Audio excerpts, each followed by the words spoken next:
It's got to be. It's huge. It's Yeah. unfortunately a terrible issue.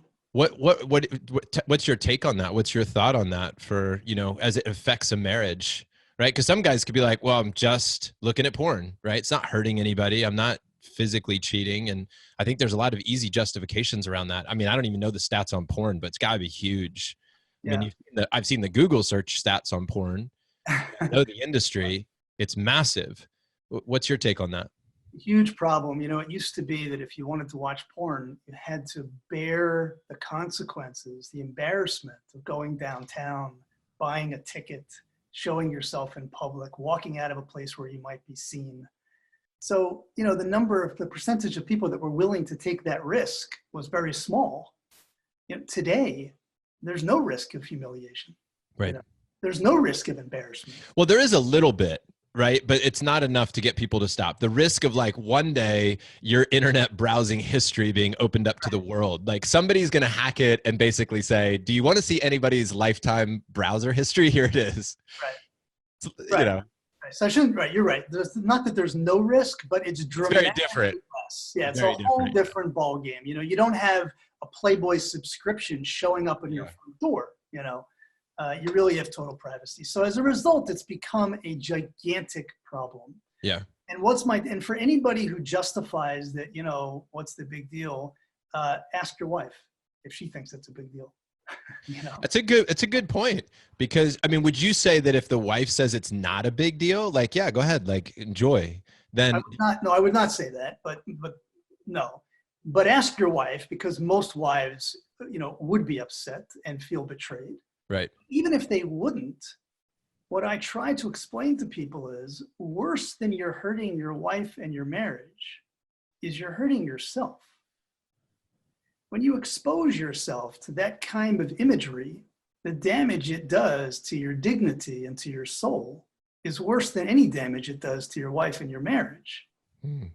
And so the most important reason to refrain from such disgusting behavior is to protect and maintain your own character and dignity.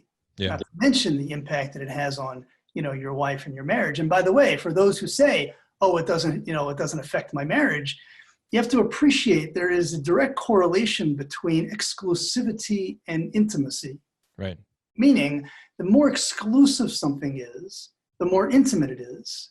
So for example, if you and I are buddies when we're 9 years old, and after school we go into the forest and we build a little treehouse and we bring box games and we play, tag. So as long as it's just the two of us sharing that, it'll be a very special experience. Yep.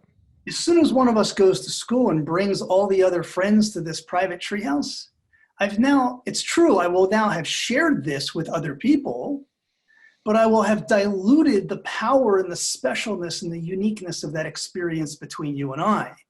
Yep. So that's one of the consequences to using pornography, is something that should be exclusive and unique and special, and therefore intimate just between my wife and I, becomes something that is not special, not unique, not exclusive, and therefore not nearly as intimate. So you're robbing yourself of the intimacy and the power of the sexual experience you could be experiencing with your wife. Yeah, good points. What do you think about husbands and wives who choose to watch it together? Social contract does not determine the truth. Right. It doesn't matter if we agree to do something. If what we're agreeing to do is damaging, it will be just as damaging. So what's damaging about it in your mind?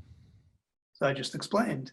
There is a correlation between exclusivity and intimacy. Oh, it still applies there. See, I didn't make that connection. Yeah, of course. Yeah.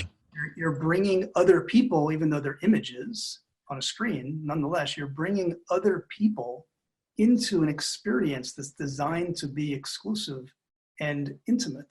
Got it. And so can I take a stab at the fact that you don't believe in polyamory? Yeah. Okay. All right. Cool. I mean, I don't know. It's like, like you said, I'm not going to toss you all the questions you get a million times a week. So I'm going to give you some tough ones here, Mort. I'm not going to go easy on you. So, all right. So fair enough.